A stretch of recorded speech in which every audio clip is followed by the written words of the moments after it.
Well,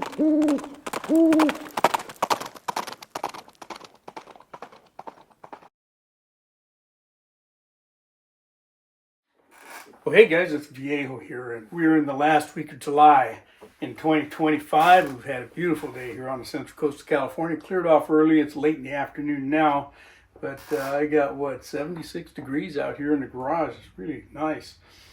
Hey, this is part 2 of episode 23 of Wadcutter Wednesday, and what we're going to do is load up and shoot the bullets that we showed you last week in the casting segment. And this is the Lyman 358-495, a very popular Type 2 wadcutter for 38 caliber. And we've been loading these 38 wadcutters all the same, regardless of weight and type. But as far as charge goes, I put 2.8 grains of bullseye in all of them. Not because that's necessarily the best load, but just to kind of give you guys a comparison to see that 2.8 grains of bullseye is a fairly standard charge for a 148 grain wadcutter for 38 special. And so that's what I'm doing with all of them. Okay. Again, it's not a load development thing. It's just so you guys can get an idea of what that charge would do with one particular wadcutter or the other for 38 special. We loaded them up on the Lee 4-hole classic turret press. We loaded all the 38s on this press. There's been a minor change here or there but in the die structure, but pretty much all the same die setup. Mostly Lee dies in here, and they work fine for this job.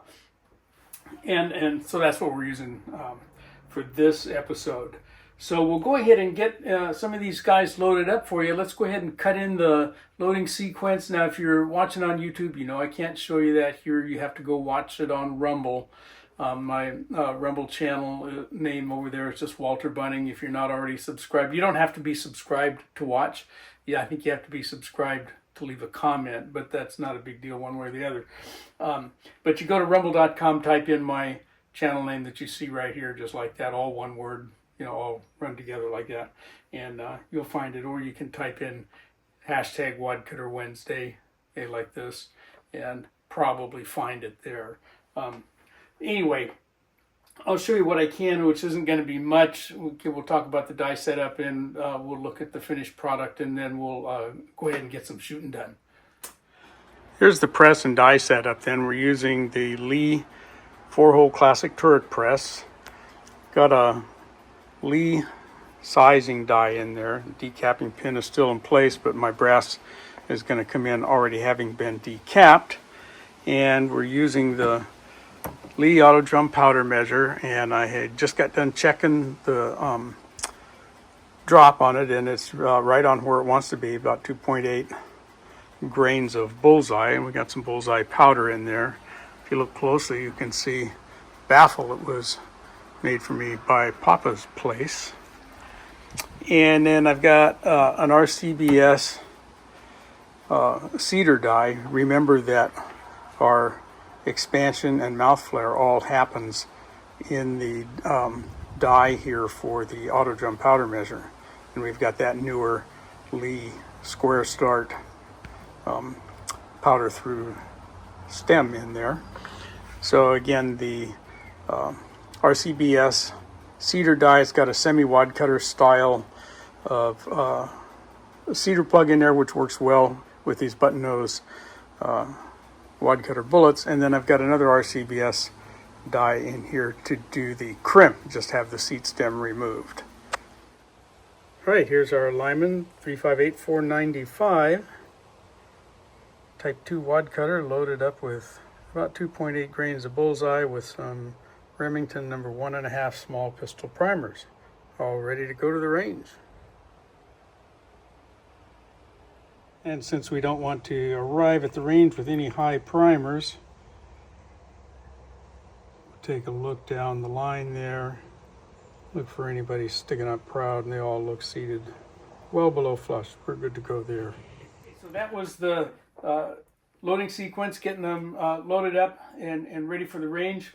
I shot these out of this nice Smith & Wesson Model 27 revolver. I like this revolver.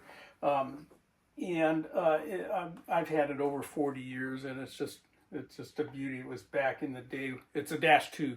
Back in the day when Smith & Wesson was still doing an outstanding job on their bluing.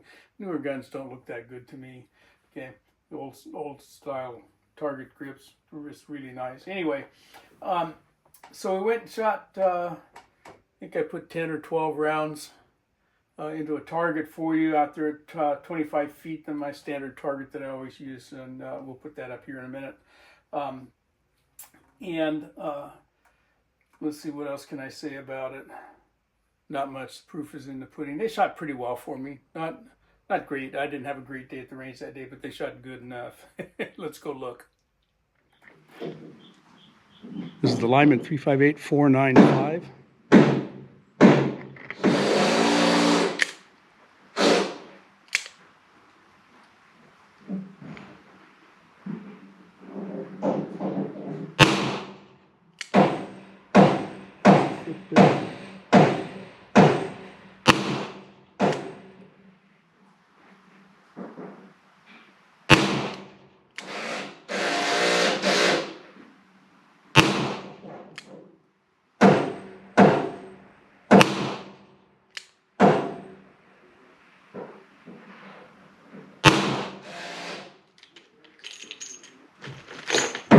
Okay, we'll do some more. Same target.